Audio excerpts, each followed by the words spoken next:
So we are delighted to have you here and to be here to talk to you a little bit about Polaris House and what it's about. So I hope I'm not in the way of you seeing things. We're going to tag team a little of this. So Joe's going to start off with the introduction on a little bit about mental illness. All right, we're hoping by the end of this short presentation you'll have a better idea of what mental illness is in the first place, what the situation is here in Juneau and all across the world, and what Polaris House is doing to help those who experience mental illness. And we also are going to pretty much hit you up. We have a couple opportunities where we could really use people who have influence, people who have businesses to help our organization operate through a couple different possibilities. So hopefully by the time that comes, you'll feel compelled and excited to partner with us. Let me reach that computer. So Polaris House is located downtown Juneau, right across the street from the Sandpiper Cafe. You've probably seen us there near the bowling alley, near A&P. And we basically offer services to people with mental illness. Mental illness takes a variety of forms. A lot of people have a stereotype of someone in an asylum or a crazy house, bouncing off the walls, chain smoking, drug addiction, things like that. Those are all part of it in some cases, but a lot of times mental illness can be very subtle. The National Alliance on Mental Health defines mental illness as medical conditions that disrupt a person's thinking, feeling, mood, ability to relate to others, and daily functioning. We'd really like to emphasize the fact that mental illnesses are diseases, just like any other disease. They're not contagious, but they usually have biochemical origins. A lot of times you'll be born with it and it won't manifest itself until you're in your late teens all the way through your 20s. It's really no different than diabetes or pancreatic cancer, all kinds of things like that. Highly treatable also. You may not be able to see the actual numbers on that graph up there. The y-axis represents the population of the United States of America. And the first bar there on the left is the lifetime prevalence of someone who experiences a mental illness. You'll see that's 46.4%. This means almost half the people who live in the United States of America will experience a mental illness of some kind during the course of their life. And during any given year, you'll see over a quarter of our population experience some episode of mental illness. Well, that could be anything from schizophrenia to an anxiety attack, bipolar issues, a very wide spectrum. And of that 26.2%, almost 6% of our population will have a severe mental illness, something that seriously disrupts how they live their life and interact with other people. Well, what that breaks down to is almost 90 million people in our country will experience a mental illness issue during a year, and almost 20 million clinically classified severe mental illness episodes. Here in Alaska, we have over 24,000 adults with serious mental illness, and we have a lot of young people here too who may not be experiencing those yet or have not been diagnosed, so the number is probably higher than that if you look at our whole population. Well, what you see on the screen right now is the mission statement for Polaris House. Polaris House is dedicated to the recovery of men and women with mental illness by providing opportunities for our members to live, work, and learn while contributing their talents through a community of mutual support. And each of those words that's bolded is very important. We believe in recovery. Studies show that mental illness is treatable, not just the physical effects, but also the social effects. Most people who have a mental illness with treatment and with therapy will be able to relate normally, have a fairly normal life, and we're committed to helping that happen.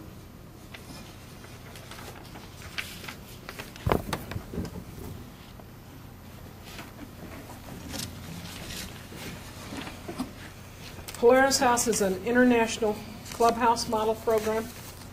We're not a community mental health center. We're a outreach program, a community support program for individuals who have mental illness.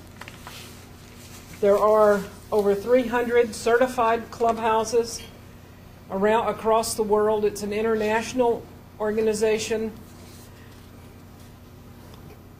and there's only one in the state of Alaska at the present moment. We're the only ICCD certified clubhouse in Alaska following this model. It's an evidence best practice model, so it's nationally recognized as being a best practice in mental illness. It focuses on recovery.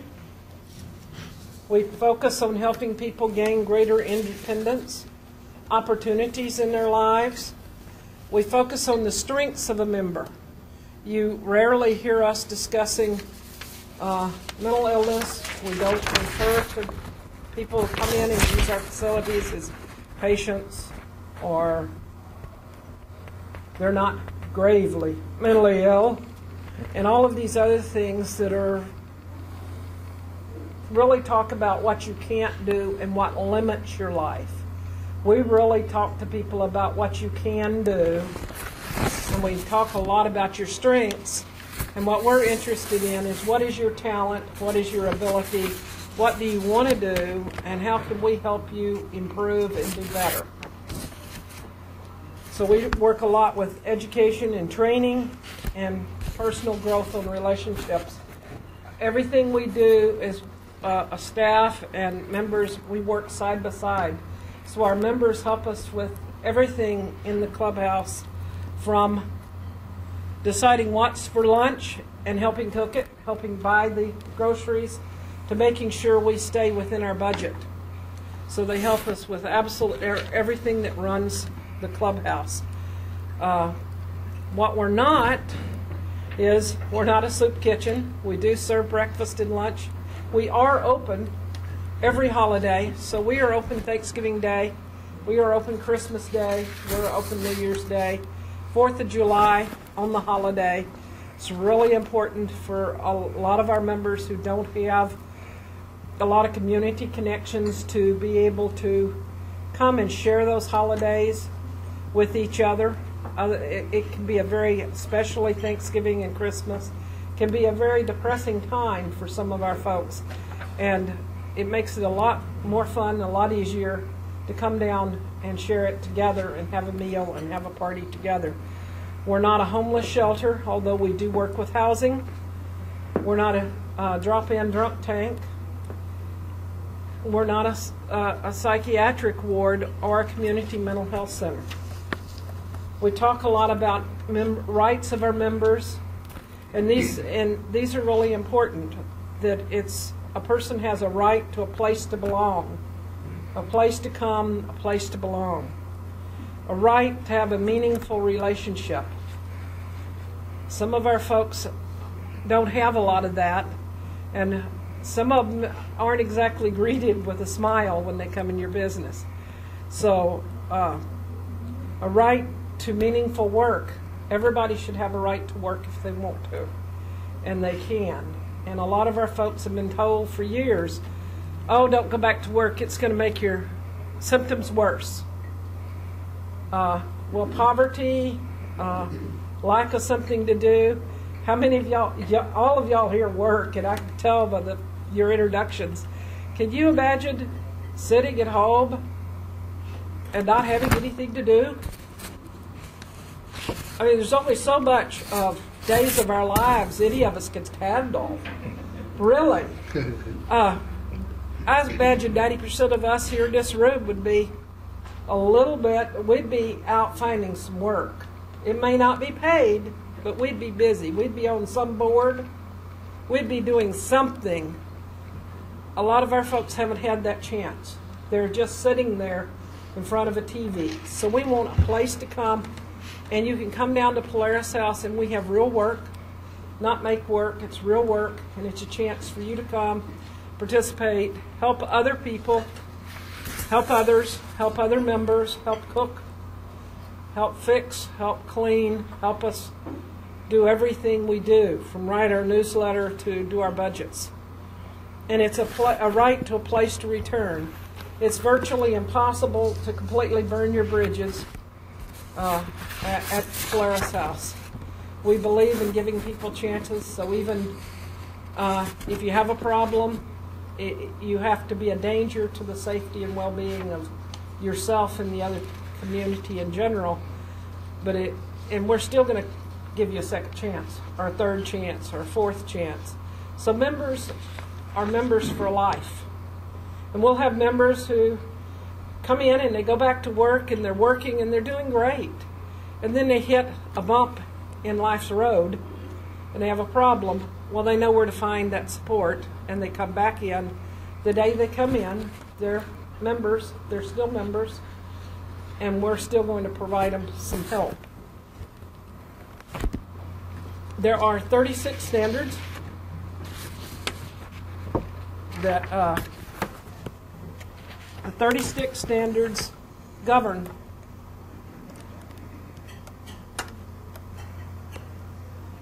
the rules that govern a clubhouse, and they talk a lot about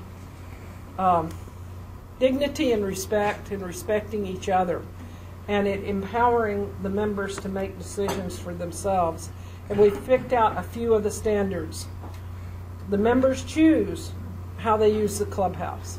It's a voluntary program. I think the first step in recovery is your choice to make that recovery. The desire to work is the key thing in wanting to return to work, is your desire to return to work. All of our meetings are open. Staff and members, we don't have a staff-only meeting. Members don't have member-only meetings. We work together. We don't have a staff bathroom and a member bathroom. We unfortunately only have one that I've considered putting tickets up outside. In fact, they did. We put a little sign up. I ran across that it said that that it was limited to 30 seconds, and that when you ran over your time, the door was going to open. We were going to take a picture and post it on the bulletin board as a joke, but we didn't. But they did enjoy posting it in the bathroom. Clubhouses are committed to helping with housing and education.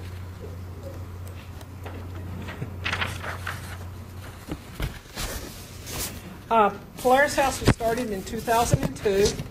It was started by NAMI Juneau. And any of you might know Sharon Loball, I believe, can be given probably a whole lot of the credit for having the vision to have seen a clubhouse in action and brought it back to Juneau and said, we need that here, because we need we need people of Juneau, residents of Juneau, who have mental illness, to have a place to come, a place to belong, a place to work on recovery and return to work, and to have support to maintain their own housing. We are now an independent agency. NAMI Juneau has a great history of giving birth to some wonderful Juneau agencies. JAMI is one, Polaris is one, and we are very fortunate that they had the foresight to do that. So we became independent in 2008, and we were certified as an international clubhouse in 2009. We have about 300 members, and we have about 100 of those members that attend on a monthly basis. We serve about 600, sometimes 675, somewhere in that neighborhood, meals every month. We have breakfast, we have lunch. On Friday nights, we have a recreation and a dinner. And we are open, like I said, every holiday, and there's a meal served with the holiday. Most of our membership is male. About 1/3, or about 27%, is female. The rest of it is male. And this typically mirrors other clubhouses. It also mirrors the reporting, for some reason, of mental illness. The age distribution, most of our members are in the 36 to 50 age range. The lowest members is our under 21. We only have a few members that are under 21. That's a group we're working on, increasing the number of youth, because in Alaska often, and not just in Alaska, we have children who have received services as children who have been in special education or A2R programs in our public schools, who then either age out of foster care or they become adults, and sometimes there's a disconnect between the service that they were receiving as young people and what they receive as an adult.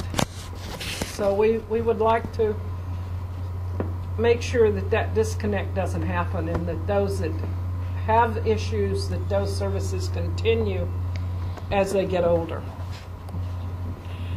About 52% of our membership have schizophrenia, with the next bipolar disorder and major depression being the others. The smaller percentage, about 15%, have other issues. This could be anxiety disorder, post-traumatic stress. Our focus areas are on housing, education, and employment. We have about 78% of our membership are housed. We work a lot with Section 8 in helping people get into public housing or Section 8. We have an annex which houses 4 individuals. All 4 have severe mental illness and have been chronically homeless. It's a criteria for admission to the house. We also do what we call supported housing, so we'll do home visits to our members, and we'll work with them in any way we can to see that they maintain their housing, because if you take somebody who's been, the art is not always putting somebody in a house.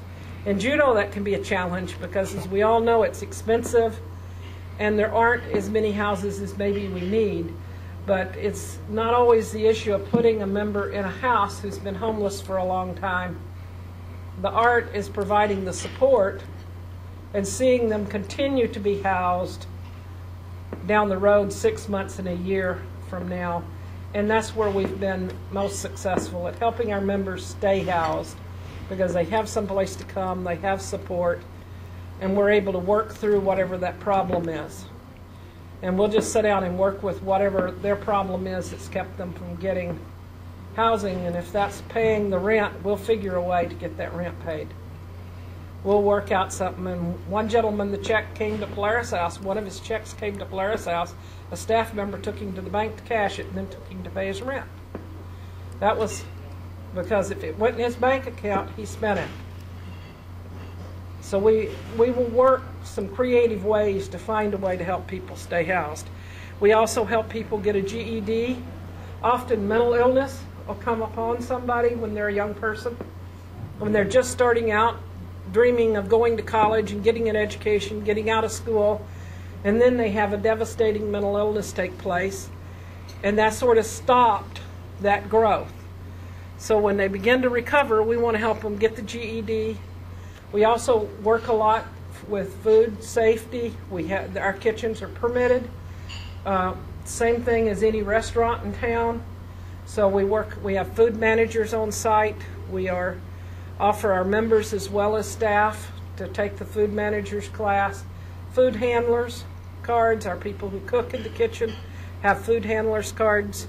And this is a skill that they can take out into delis and restaurants in town as well, with experience working in a commercial kitchen.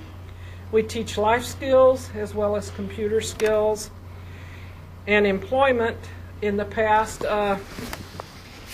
since 2009, our members have earned over $700,000. And that's huge. When I started with Polaris House, 65% of Polaris House was homeless, and they weren't even accessing shelters. Most of those were homeless on the streets.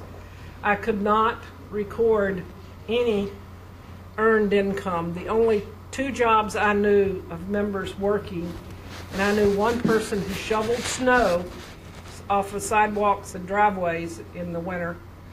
And I knew one or two people who worked in the salmon derby cleaning fish.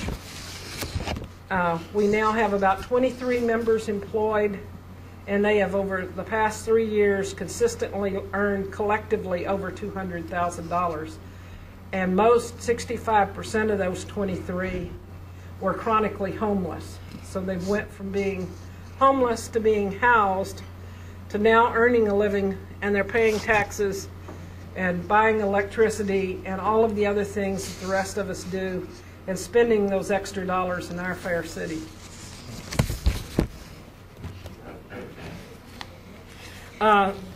Probably the key thing we do in employment is a model program that's not done by anybody else but clubhouses. It's what we call transitional employment. A lot of our members have not worked, or they've not worked in many, many years. So we have a very special employment program that we ask employers to give the job to Polaris House. Not to the member, but to Polaris House. Part-time job, if you offer us a full-time job, we're going to ask you, can we split it and make it 2 positions, not 1? And what we're going to do is we're going to ask you to train our staff to do that job the way you want it done, and then you're not ever going to have to retrain that job unless you change it. Because we're going to find somebody that fits your needs as a company. We'll introduce you to them and make sure we're all on the same page, but then we're going to train that member. And now we will provide training and work with them as long as they need us to work with them to learn your job task. We will also guarantee that that job will be filled, because if that person can't come or doesn't come, you get somebody else. You get Joe to show up to do it for you. And you know what? You don't have to pay Joe, because I do. And you don't pay Joe's workers' comp. I do. Polaris House does. So we guarantee that the job's going to be filled. It'll be filled correctly. And we're going to provide as much support as is needed to make sure that that's successful. And we're going to ask it to be 6 months, sometimes 9 months. Then we're going to put another person in the job. If you like the person and want to keep them, that can be arranged, but we want you to let us keep the training position so we can keep people going through that position. Because if you haven't worked in a long time, it's a new world to get up and get ready for work at 7 in the morning and get to work by 8 on time. It's a new experience, and our members need to practice that, and they need chances to do it in a safe way. And as you know, as employers, it's always better to employ somebody who's had a job, who has a track history, and who has some experience. And so we want to offer them that. And working a transitional employment position is always a plus. So if you're an employer out there and you have a 15 to 20 hour job that you struggle to fill, and it's always empty, and you're always having to retrain it, you might want to give us a call, because we would be very interested in partnering with you.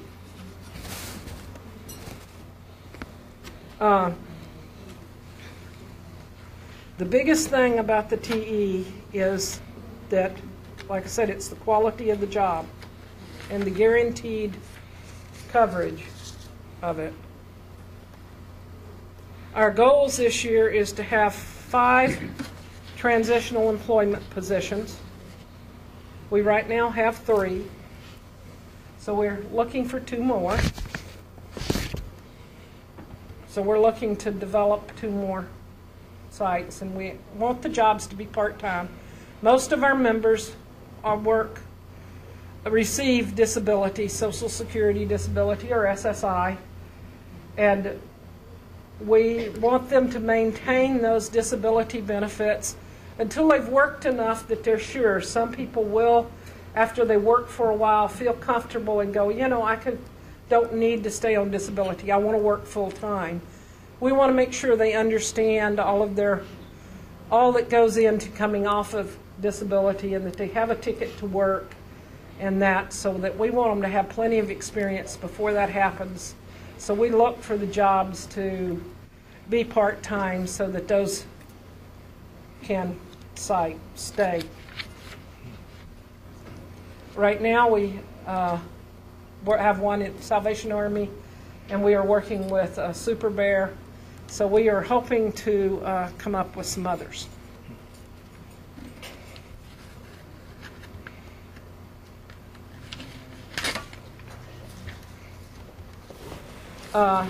Some of you may have seen, one of the things I would like to see is 100% of Juneau housed. I would like us to be able to say we don't have homelessness in our city. It's a shame. Can you imagine how hard it is to live in Juneau today, as cold as it is, in a tent? Because a lot of our folks don't manage to. There is the shelter and the glory hole, and we certainly appreciate their services.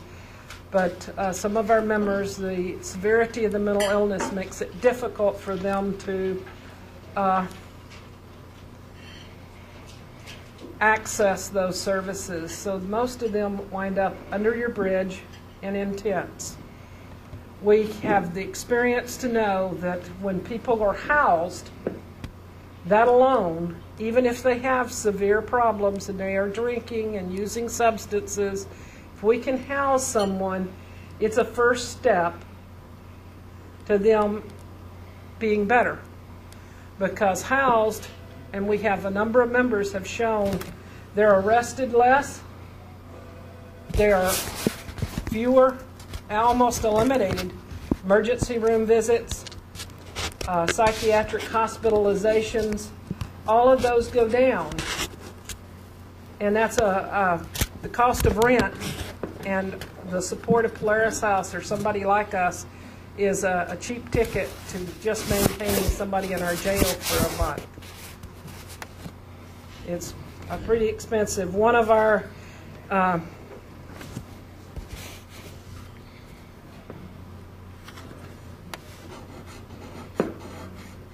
we're trying to work on developing, members to have long-term housing. And we have some members that have been housed who had been chronically homeless for 5 or 6 years. I took one gentleman in on the first house I managed to secure after a long time, months it took before I got to the point of getting a voucher for him. And I took him in with a trash bag of clothes. That's all he had, was this trash bag of clothes. No furniture, no pots, no pans, no silverware. All we had was his bag of clothes and his backpack that he had a tent in. Do you know he set the tent up in the middle of the living room and slept inside the tent because it had been so many years since he had been inside, he didn't know what to do. It took him a few weeks before he took the tent down. He'd know somebody was coming, he'd go run, take the tent, and put it in the bedroom. So we didn't know he had the tent up. He finally confessed one day when I walked in and the tent was set up that he'd been sleeping in the tent. But he's still housed. And that's cool to me, when you can help somebody get housed and you help them stay housed. So that's pretty cool. One of our ideas is we built a concession stand that we hope to get a permit to put it in the downtown area during the spring and summer, and take advantage of one of Juneau's, I guess one thing we have a lot of is tourists in the summer and spring visiting our city. We would like to introduce them to the idea of Clubhouse and Polaris House and break a little stigma of mental illness while serving them a hot dog or a reindeer sausage or a halibut burger or something of this nature. But it's also a proof of concept. Building this size of under 200 square feet can be built to meet CBJ requirements for, well, this was built for $10,000. It's not the total answer to homelessness in Juneau, but if we had 8 or 10 of them spread out throughout Juneau, it might put 8 or 10 pretty severely mentally ill individuals with substance abuse problems in a house and housed. So it's one of our little brainstorms that we hope takes off, and we're able to raise some money to build a second home or a third home, and maybe put 8 to 10 of them throughout Juneau.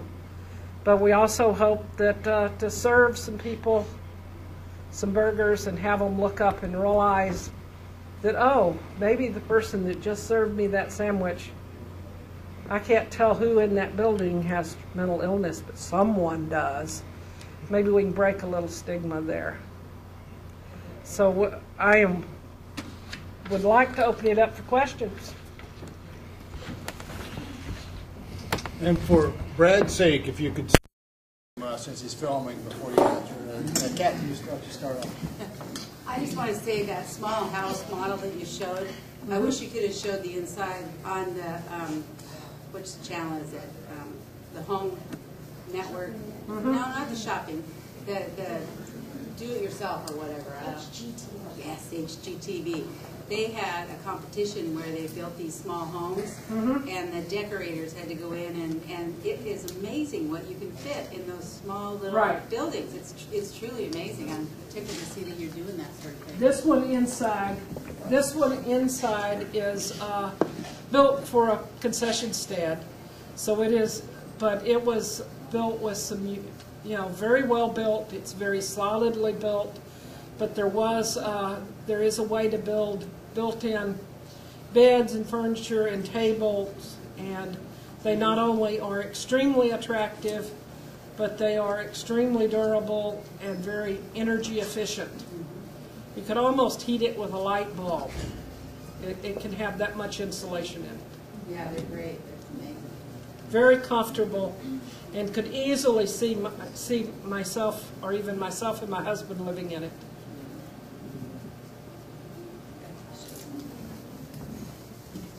My name is Erica Simpson. I just kind of have a general question. I think that you stated earlier in your presentation that about 73% of your members are men. Does that coincide with a national average? Are there generally more men who are mentally ill? I think that we're probably not sure of that. I think that more men wind up diagnosed with mental illness, and sometimes maybe the women aren't diagnosed as readily.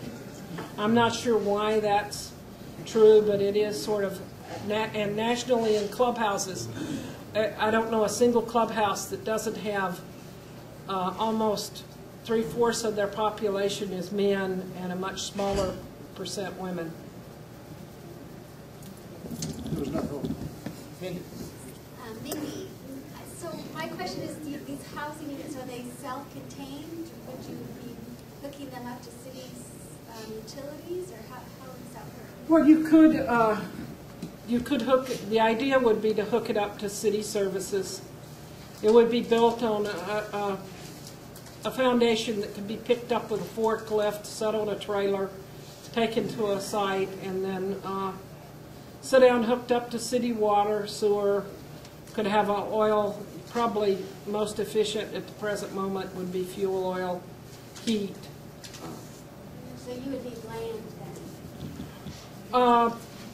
If the city and borough could waive the criteria for trailer space, 2 of them could be put in one trailer space because of their size. You could put 2 in one trailer space. Trailer space goes for around $400. So if you put 2, you'd reduce it to $200. And then because the buildings aren't expensive to build, you can make your rent around $500.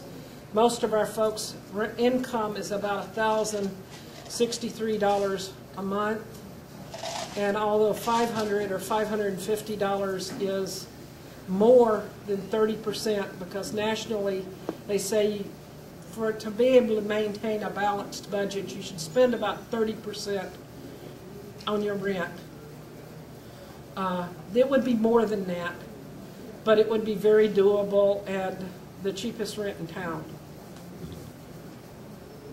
Any other questions? Also, they can be put, if somebody had a little extra space in their backyard, one could be put in the backyard, or you know, you have an acre out in the valley, you could have it out there, rent it for 5 years, and then it's yours. I don't know, I'm willing to look at lots of options. We haven't got to the point of figuring out how all of it would work, but that it could be part of the answer.